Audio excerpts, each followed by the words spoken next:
Okay, picture this. Someone plays a really cruel practical joke on a woman. They walk right up to her and falsely tell her that her husband has been severely smashed up in a terrible accident. Now, the shock of this lie is so profound that it literally causes her to suffer a severe, permanent physical illness. But here is the massive catch. When this actually happened back in 1897, there was absolutely no existing law, no precedent whatsoever that clearly made this a civil wrong. So how on earth does a judge decide a case like that and essentially pull a legal rule out of thin air? Well, welcome to This Explainer. Today we're getting a crash course in exactly that, how to think like a lawyer.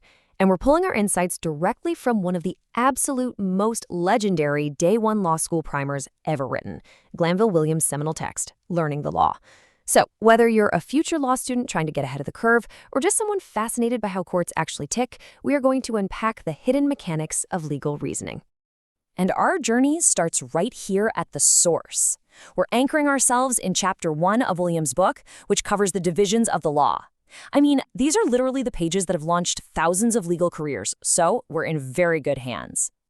Here is the quick roadmap for our explainer today. First, we'll look at the divisions of law. Second, finding the ratio decidendi. Third, the art of distinguishing. Fourth, mechanisms of legal scholarship. And lastly, methods of legal study. All right, part 1, the divisions of law. Let's map out this legal landscape. Before we start arguing cases, we gotta understand the playing field. And in law, terminology is everything. It's absolutely crucial. Criminal law deals with offenses against the state. The state prosecutes a defendant, and the end result? That might be a fine or prison time. Civil law, though, is a whole different ballgame. That deals with disputes between individuals. Here, a claimant, not a prosecutor, mind you, sues a defendant for a civil wrong, looking for remedies like financial damages or an injunction. You definitely don't prosecute someone for breaking a contract, and you don't sue someone for committing a crime. Getting these terms straight is step 1. Now, beyond that criminal-civil split, the English legal system rests on two massive historical pillars, common law and equity. Common law is judge-made law. It's been built up, case by agonizing case, over centuries. But historically speaking, it was incredibly rigid. If the common law couldn't fix your problem, you had to appeal directly to the king, which eventually birthed equity, a parallel system designed to fill those gaps and offer much fairer remedies. Now, the Judicature Act of 1873 actually unified these two courts into one system, but the golden rule still stands. Whenever common law and equity conflict, equity always wins out. Moving on to part 2, finding the ratio decidendi, extracting the core rule. This right here is the absolute holy grail of legal reasoning. It's how we extract one binding rule from a massive, super wordy judgment. So what is it exactly? The ratio decidendi is the rule of law upon which the decision is actually founded. As Glanville Williams defines it, it's the material facts of the case plus the decision based on those facts. Under the doctrine of precedent, this specific little nugget of a past case is what has binding authority on future courts. But finding it, that's not some mechanical process. It's an art form. So let's look back at that wild 1897 case we started with, Wilkinson versus Downton. Remember, the defendant played a sick joke claiming the plaintiff's husband was severely injured, causing her extreme nervous shock. The judge really wanted to award her damages, but there was zero precedent for it. He couldn't call it battery because the guy never physically touched her. The judge had to formulate a brand new rule based purely on common sense principles. To actually build this new rule, the judge had to use a mental process called abstraction. And Williams has this brilliant, kind of funny way of explaining abstraction using a baby and a dog. Okay, so a baby learns to call Caesar, the terrier, a bow wow. A few days later, the baby sees a totally different dog and calls that one a bow wow too. What's happening? The baby is abstracting. At the most basic level, Caesar is a terrier. Zoom out, he's a dog. Zoom out more, a mammal. Then an animal. The law works the exact same way. We have to elevate highly specific facts into much broader categories. So when we apply that abstraction to our practical joke case, we drop all the hyper-specific irrelevant stuff. The material fact isn't that the guy told a lie about a husband in an accident.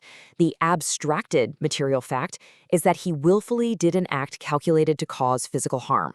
Therefore, the extracted ratio, the rule, is this. Doing an act intended to affect the plaintiff adversely that is likely to and does cause physical harm makes you liable. See what happened there? By leaving out the narrow fact of telling a lie, the judge created a much wider binding legal principle that can now apply to a million different future scenarios. Okay, part 3, the art of distinguishing. Let's navigate some precedents. Now, if finding the ratio is how you use a past case, what happens when a precedent actually hurts your argument? Well, first, you've got to know what you can safely ignore. And that brings us to obiter dictum, which translates to a saying by the way. This is basically a chance remark, maybe an analogy, or some hypothetical rule a judge throws out there that isn't actually essential to their final decision. Because it wasn't the core issue being argued over, an obiter dictum might be respected, but it completely lacks the binding authority of the ratio. So when a lawyer hits a brick wall with a binding ratio that ruins their case, they try to distinguish it. And there are two ways to do this. Non-restrictive distinguishing is the polite way. You accept the past rule, totally, but you argue your current facts are materially different, so the rule just doesn't apply to your guy. But restrictive distinguishing? That's aggressive. That's a judge basically saying, look, the previous judge stated the rule way too widely, so they slice down the past rule by forcing a new exception into it. It's a highly creative, kind of sneaky way judges navigate around precedents they hate, but technically aren't allowed to overrule. There's also a sort of hidden escape hatch if a case was decided sub silentio. This means a legal point totally existed in a past case, but it completely flew under the radar. The judge just didn't perceive it or discuss it. If a precedent gets established without any actual argument or awareness by the court, it does not strictly bind the courts that come after it. Which brings us to part 4, mechanisms of legal scholarship. Let's look at the primary sources. As Lord Coke famously advised, you've got to study the primary sources directly, rather than just taking a summary's word for it. And the most vital primary sources are law reports. Way back before 1865, these were private nominate reports, named after the random guys who wrote them, and honestly, they were notoriously hit or miss when it came to accuracy.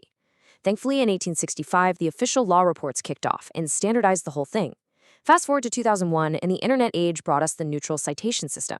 Now cases get a unique number that has nothing to do with a printed book page, making digital research an absolute breeze. Outside of case law, we've got statutes, your basic acts of parliament. Then there's the massive historical influence of European Union law.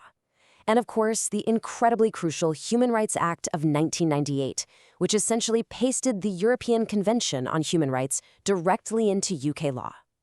What's absolutely fascinating here is that while UK courts are not allowed to strike down a primary statute, the 1998 Act gave them a new superpower. They can issue a declaration of incompatibility if a UK law violates human rights. It's a brilliant way of forcing the government's hand without breaking the system. And finally, part 5, methods of legal study, how to actually survive law school. Let's talk survival tactics. Glanville Williams laid out a highly practical guide for how to actually study the law efficiently without completely losing your mind. Here are his rapid-fire tips. 1. Don't just read summaries. Read the original cases firsthand so you actually understand the arguments.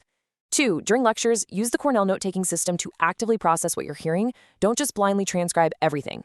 3. Rote memorization is a necessary evil for exams. So space out your revision and practice frequent, active recall. And lastly, use a loose-leaf notebook. The law literally changes constantly, and you really need to be able to snap new updates into your notes easily. Now, here's a kind of hilarious secret about the English legal profession: their pronunciation. English lawyers routinely butcher Latin and law French words. They completely ignore classical pronunciation rules and just anglicize everything. So ratio decidendi becomes ratio decidendi. Sine die becomes sine die. It's not about being linguistically accurate at all. It's about historical consistency within their specific club. Honestly, if you walk into court and say it the proper classical way, you'll be the one who stands out as the amateur. Which brings us to our wrap-up. As Glanville Williams so perfectly put it, the finding of the ratio decidendi is not an automatic process. It calls for lawyerly skill and knowledge. The law is definitely not just some boring list of rules to memorize. It's a living, breathing puzzle. It takes abstraction, airtight logic, and a really deep understanding of both history and language. So, the next time a massive Supreme Court ruling dominates your newsfeed, I want you to ask yourself, did the media actually report the binding ratio decidendi, or did they just fall for a sensationalized obiter dictum? Thanks so much for joining me on this explainer, and remember, don't just read the rules.